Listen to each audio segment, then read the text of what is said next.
Cassette 1, Side 2. Practice Test 2. You will hear a number of different recordings, and you will have to answer questions on what you hear. There will be time for you to read the instructions and questions, and you will have a chance to check your work. All the recordings will be played once only. The test is in 4 sections. Write all your answers in the listening question booklet. At the end of the test, you will be given 10 minutes to transfer your answers to an answer sheet. Now turn to section 1 of your question booklet.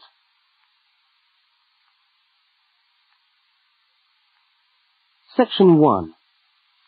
In this section, you will hear 2 overseas students, Kate and Lukey, being interviewed by a university counsellor. First look at questions 1 to 5.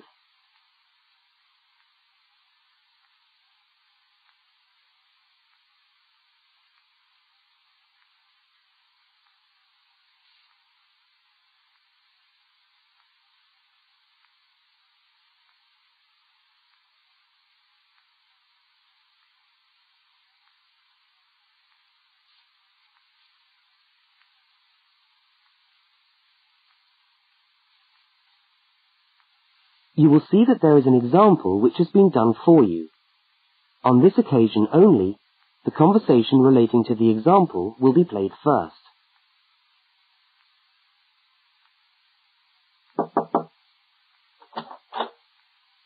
Hi there, Kate. Come on in. How are you today? Fine, thanks. Hi, Lukey. How's things? Okay. Well, as I explained on the phone, I'm a counsellor here at the Student Services section of the university. And I'm interviewing overseas students to help me draw up a guide for new students. So I'd be grateful if you could tell me a little about your time since you've been here in Cambridge. Right. Good idea. Now, Kate, let's start with you. Okay. This is your 2nd semester, isn't it? Could you tell us something about your first impressions of the town when you arrived? Yeah. Well, first of all, I was struck by how quiet it is here in the evening. Kate's first impression of the town is that it is quiet in the evening, so quiet is the answer. Now we shall begin. You should answer the questions as you listen, because you will not hear the recording a second time. Now listen to the first interview with Kate and complete the notes by filling in the numbered spaces 1 to 5.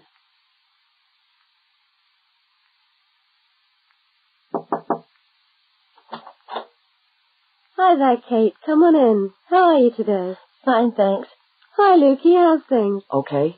Well, as I explained on the phone, I'm a counsellor here at the Student Services section of the university. And I'm interviewing overseas students to help me draw up a guide for new students. So I'd be grateful if you could tell me a little about your time since you've been here in Cambridge. Right. Good idea. Now, Kate, let's start with you. Okay. This is your 2nd semester, isn't it? Could you tell us something about your first impressions of the town when you arrived? Yeah. Well, first of all, I was struck by how quiet it is here in the evening. Yeah, I suppose Cambridge is a quiet place. Where did you live when you first arrived? Well, I went straight into student accommodation. It was a kind of student hostel. Ah, right. So, you didn't have to worry about doing your own cooking or anything like that? No, but sometimes I wished I had. The food at the hostel was awful. Oh, dear. But how were the other students? To be honest, I haven't managed to make many friends, even though the place is full. People seem to keep to themselves. They're not really very friendly. Oh, I'm sorry to hear that. Well, what about the actual course? You're studying, I'm doing a master's by coursework in environmental studies. Oh, right. And how are you finding that? Yeah, well, it's been pretty good, really. I've enjoyed the course, but I feel there hasn't been enough contact with the lecturers. Oh. They all seem to be incredibly busy. The only chance I've really had to talk to them was on the field trip. Well, that's no good. Mm-mm. Could anything be done to improve the course, in your opinion? Well, I think it would be helpful to have meetings with lecturers on the course. say once a fortnight, something like that. Regular meetings. Uh-huh. Yes, that could certainly help. Now, Kate, we'll come back to you in a minute, but I'd just like to ask Lukey some questions. Before they continue the interview, look at questions 6 to 10.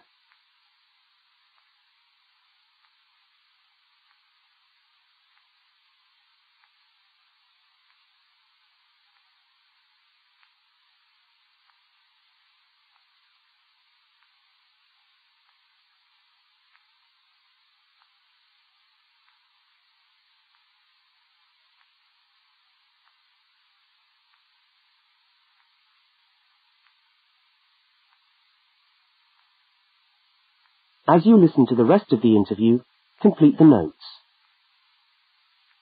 Lukey, where are you from? I am from Indonesia. And how did you find Cambridge when you first arrived? Well, I like it here. I think the city is very beautiful. What about your accommodation? Was that okay? Yes, okay. At first, I stayed with a family for 3 months.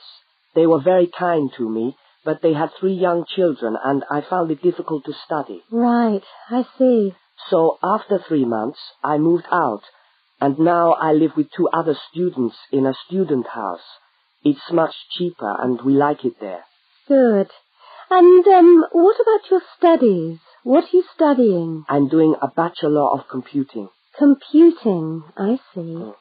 Apart from the language difficulties, if you can separate them, how have you found the course? Okay, but... Yes, go on. Well, the main difficulty for me is getting time on the computers in the computer room. It's always busy and this makes it very hard to do my practical work. Yes, I'm sure it would. Can you reserve time in the computer room? No, you can't. But it would certainly help if we could reserve computer time. Yes, I'll look into that and see if something can't be done to improve things over there. Now, let's go back to Kate. That is the end of section 1. You now have half a minute to check your answers.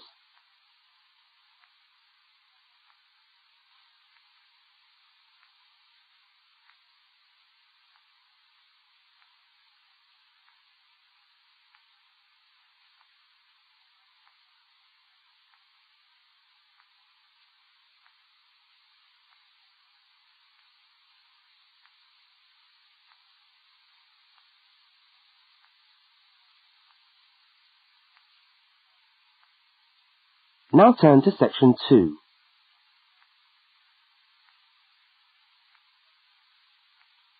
Section 2. You are going to hear a radio tour about buying a bicycle. First, you have some time to look at questions 11 to 20.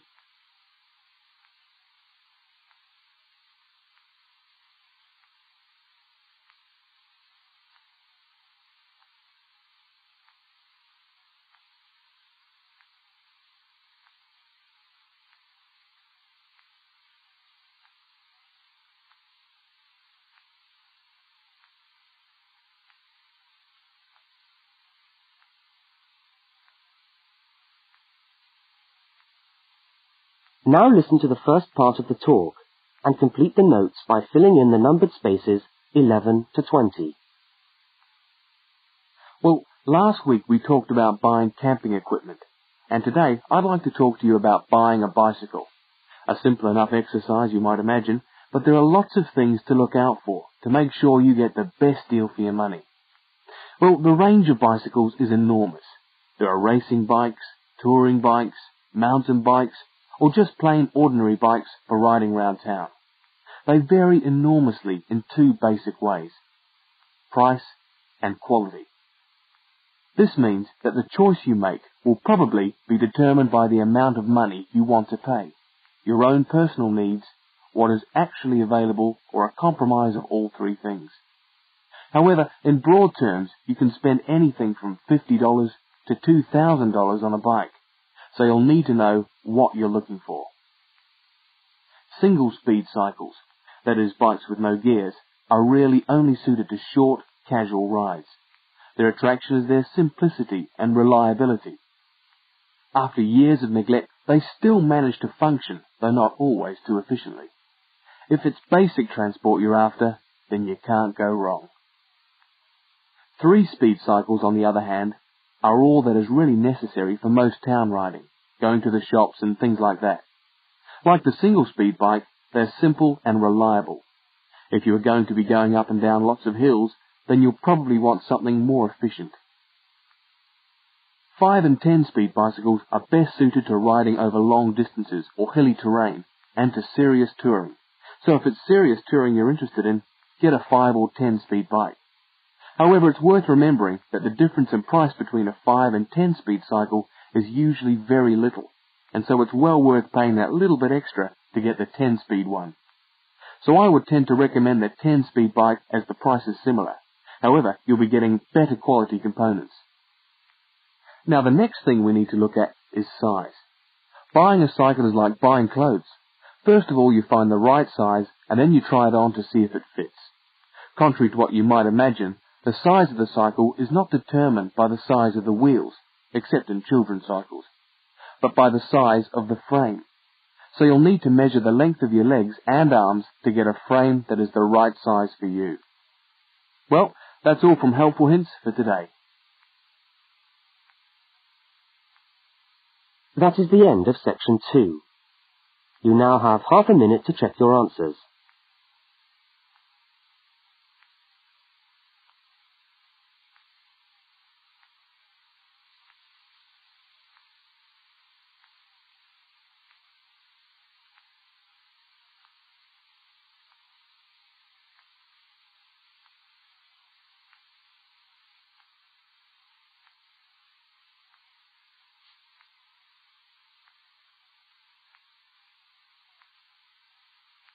Now turn to section 3.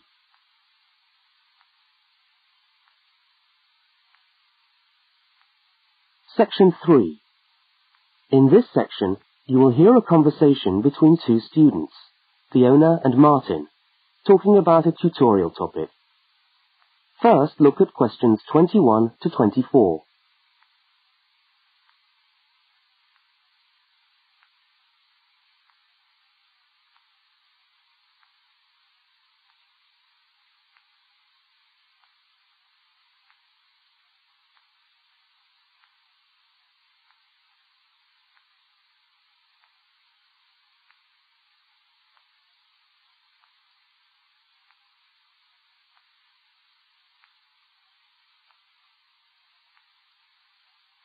Now listen and answer questions 21 to 24. Hi there, Martin. How are you going with your Australian Studies tutorial paper? Oh, good. I finished it, actually. Lucky you. What did you do it on? I'm still trying to find an interesting topic. Well, after some consideration, I decided to look at the history of banana growing in Australia. Banana growing? Yeah, banana growing. Fascinating, I'm sure. Well, it's not as boring as you'd think. And I wanted to tie it into the work I've been doing on primary industries and the economy. Anyway, I bet there are a few things you didn't know about bananas. Such as? Such as the fact that bananas were among the first plants ever to be domesticated. Oh, really? Yeah, they're an extremely nourishing food. I suppose you're going to tell me the whole history of banana growing now, aren't you? Well, it'll be a good practice run for my tutorial next week. I'll do the same for you sometime. Okay, fire away. So where were these bananas first domesticated? According to my research, the Cavendish banana, which is a type of banana, and the first type to be cultivated here, actually originated in China, but they had a fairly roundabout route before they got to Australia. You mean they didn't go straight from China to Australia? No, they didn't. It seems that in 1826, bananas were taken from South China to England. I suppose they'd have made a welcome addition to the English diet. Yes, I'm sure. Well, apparently there was an English duke who was particularly fond of bananas, and he used to cultivate them in his hothouse, which is where you have to grow them in England, of course, because of the cool climate. And they became quite popular in the UK. So he was the one responsible for cultivating the Cavendish banana, which was then introduced into Australia. I see, and we've been growing them ever since. Yeah. Now look at questions 25 to 32.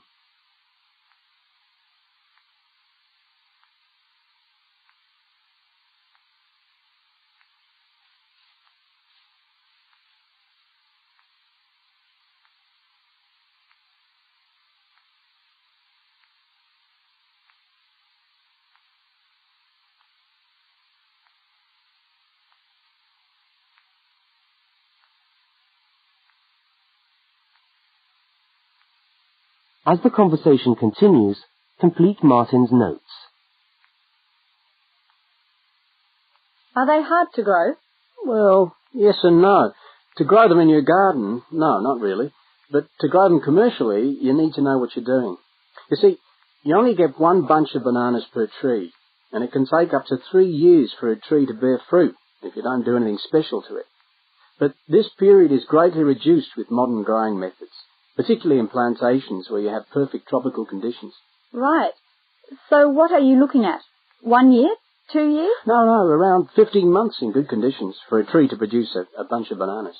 And once you've got your bunch, you cut the bunch and the plant down. So how do the trees reproduce then? Well, bananas are normally grown from suckers, which spring up around the parent plant, usually just above the plant. They tend to like to grow uphill, or at least that's the common wisdom. So that's why banana plantations are usually on hillsides, is it? Yeah, they grow best like that. That's interesting. If you plant them in rich soil and give them plenty of water at the beginning of summer, then they should be well advanced by the beginning of winter, when growth virtually stops. But in a country like England, they're hard to grow. Although you can grow them in a hothouse. But in Australia, it's not difficult. No, though even here, the growers put plastic bags around the bunches to protect them and keep them warm. If you go up to the banana growing districts, you'll see all these banana trees with plastic bags on them. But how do they stop the bananas going bad before they reach the shops? Well, the banana bunches are picked well before the fruit's ripe. Once you cut the bunch, the bananas stop growing, but they do continue to ripen. The interesting thing is that once one banana ripens, it gives off a gas which then helps all the others to ripen. So they pretty much all ripen within a few hours of each other. Amazing. So do we export lots of bananas overseas to Europe and Asia, for instance? Well, oddly enough, no. I believe New Zealand takes a small proportion of the crop, but otherwise, well, they're mostly grown for the domestic market, which is surprising when you think about it, because we grow an enormous number of bananas each year. Yes, well, thank you for all that information. I'm sure the tutorial paper will go really well. You certainly seem to have done your research on the subject. Let's hope so. That is the end of section 3. You now have half a minute to check your answers.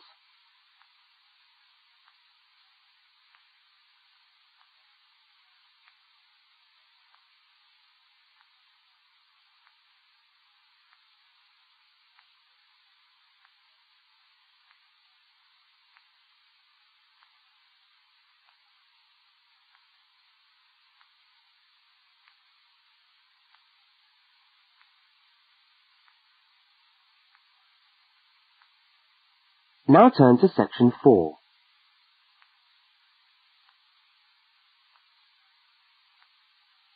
Section 4. You are going to hear part of a public lecture for new students. First, look at questions 33 to 35.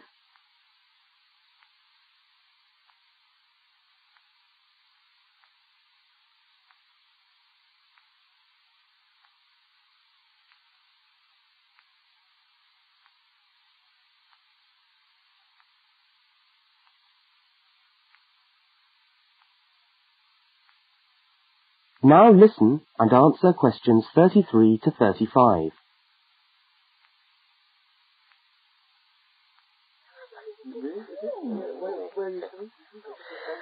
Good morning everyone, and welcome to our regular lecture on health issues. This series of lectures is organised by the Students' Union and is part of the Union's attempt to help you, the students of this university, to stay healthy while coping with study and social life at the same time. So, it's a great pleasure for me to welcome back Ms. Diane Greenbaum, who is a professional dietitian and who has been kind enough to give up her time in what I know is a very hectic schedule to come along and talk to us today. Thank you. Thank you very much, John. May I say it's a pleasure to be back.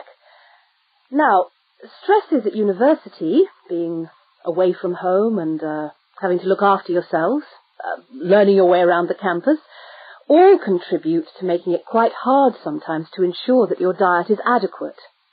So, today, I'm going to talk about ways of making sure that you eat well, while at the same time staying within your budget.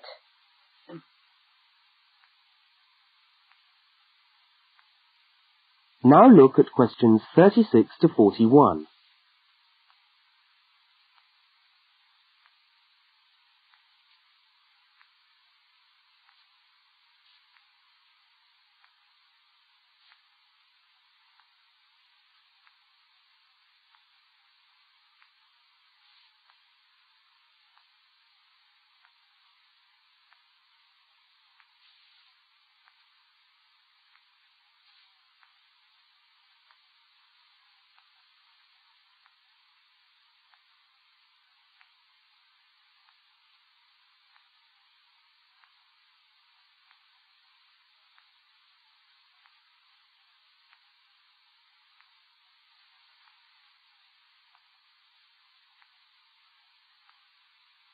As you listen to the second part of the lecture, complete the notes and diagram in the spaces provided.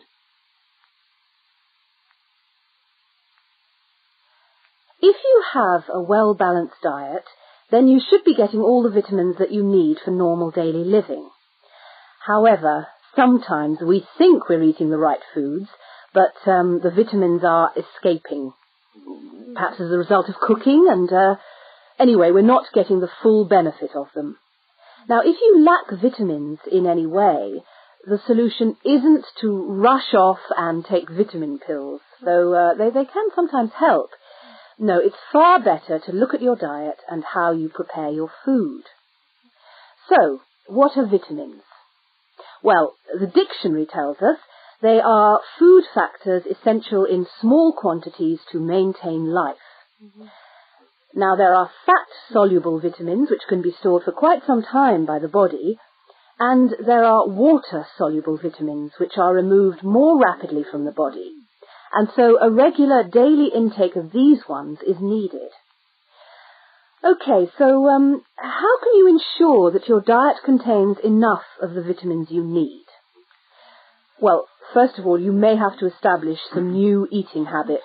No more chips at the uni canteen, I'm afraid. Now, firstly, you must eat a variety of foods. Then you need to ensure that you eat at least 4 servings of fruit and vegetables daily. Now, you'll need to shop 2 or 3 times a week to make sure that they're fresh, and store your vegetables in the fridge or in a cool, dark place. Now, let's just refresh our memories by looking at the healthy diet pyramid. Okay, can you all see that? Yep. Good. Well, now, as you see, we've got 3 levels to our pyramid. At the top, in the smallest area, are the things which we should really be trying to avoid as much as possible. Things like, sugar, salt, butter, all that sort of thing. Next, on the middle of our pyramid, we find the things that we can eat in moderation. Not too much, though. And that's where we find milk, lean meat, fish, nuts, eggs. And then at the bottom of the pyramid are the things that you can eat lots of, because they're the things that are really good for you. Here we have bread, vegetables, and fruit. So, don't lose sight of your healthy diet pyramid when you do your shopping.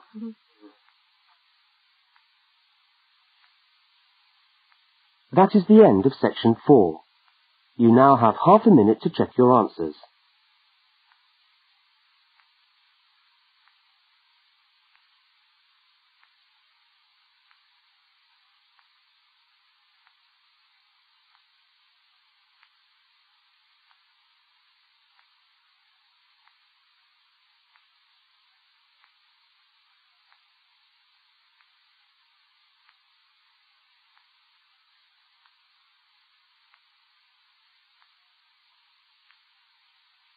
That is the end of the listening test.